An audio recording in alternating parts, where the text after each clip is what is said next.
This is Fieldsports Channel News. The Irish government appears to be caving into hunters over a ban on pigeon shooting. Days since Minister for Culture Josepha Madigan announced the ban, there are rumours she'll be forced to drop her new order.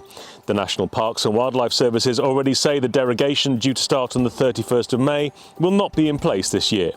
The National Association of Regional Game Councils and Sinn Féin politician Matt Carthy accused Madigan of failing to consult those affected and of failing to produce the science she promised to back her ban. Both the NARGC and Sinn Féin refused to comment further.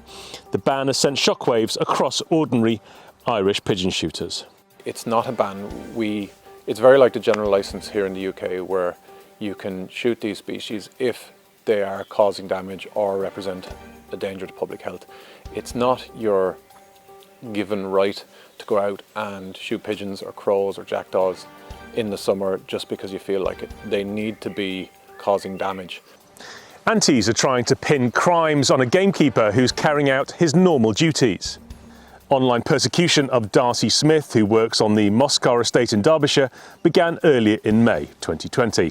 A Twitter account called Hunt Investigation Team, backed by Derbyshire Wildlife Trust, posted a trail cam photo of Darcy claiming he has been seen around a local nature reserve. Police are investigating illegal use of trail cam on private land. Britain's bird of prey population has passed 250,000 for the first time in hundreds of years. The Game and Wildlife Conservation Trust's Andrew Gilruth hails the huge conservation success story, despite constant negative reporting from anti-shooting organisations, including the RSPB. The media campaign against gamekeepers took a new turn last week when the RSPB claimed that keepers were using lockdown as cover to massacre birds of prey, with public reports of raptor persecution running at 20 to 30 a week. He complains that many of the complaints the public made to the RSPB were about gamekeepers shooting crows or other false claims, and the public has been hyped up to be spotters of anything suspicious. He also points out the charity uses peregrines in begging adverts when the UK population has over 2,000 pairs, 3 times what it was when records began in the 1930s. SABs have used photos of Fieldsports Britain viewers with their children in a post warning about their potentially violent nature. The post was reported and has been taken down.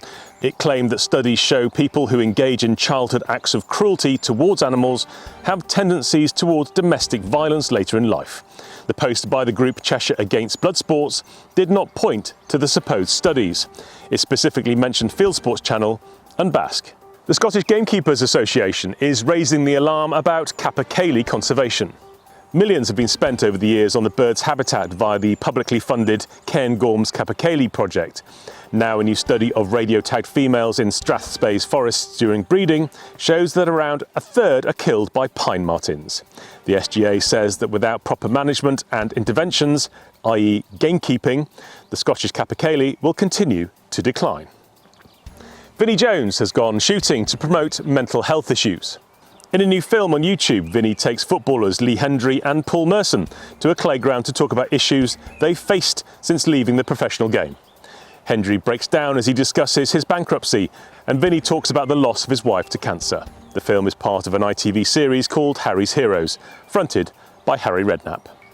You can now enjoy Duffer's Fortnight from the comfort of your own home. With anglers off English waters until last week, fishing shop Orvis has launched a virtual Mayfly festival. It began last weekend and is on for 2 weeks. It says it aims to celebrate a special time of year for the fly fishing community. Orvis has arranged guest speakers on social media.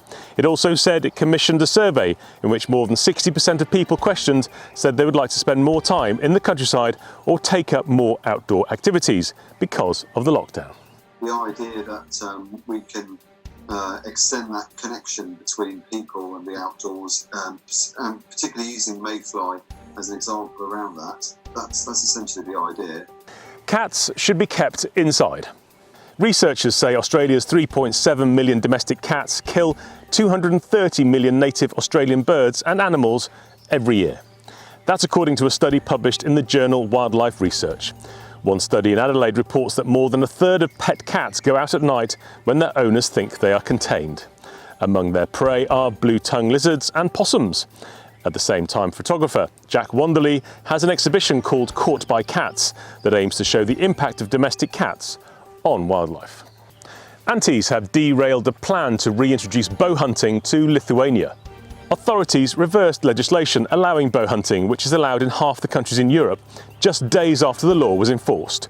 An environment minister who supported the new law resigned after the revision.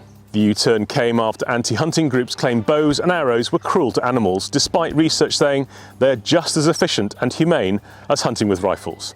Nordic Safari Club's Jens Ulrich Hoeg says the Antis presented no proof to back up their claims. So in Poland right now, it's basically completely banned to expose anybody under the age of 18 to anything related to hunting. They're not allowed to go into the larder. I mean, they're not allowed to help the beaters. They're not allowed to help picking up the game. Nothing.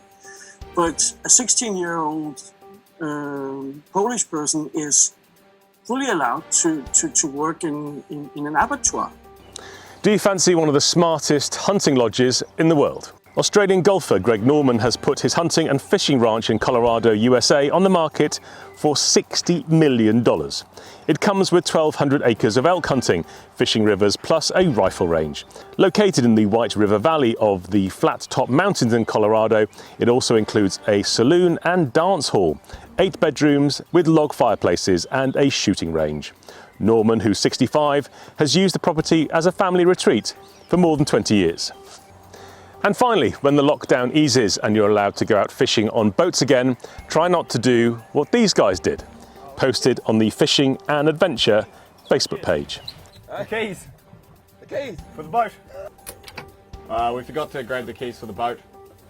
Bit of an amateur move. Thanks to Richard Walton for that amusing story.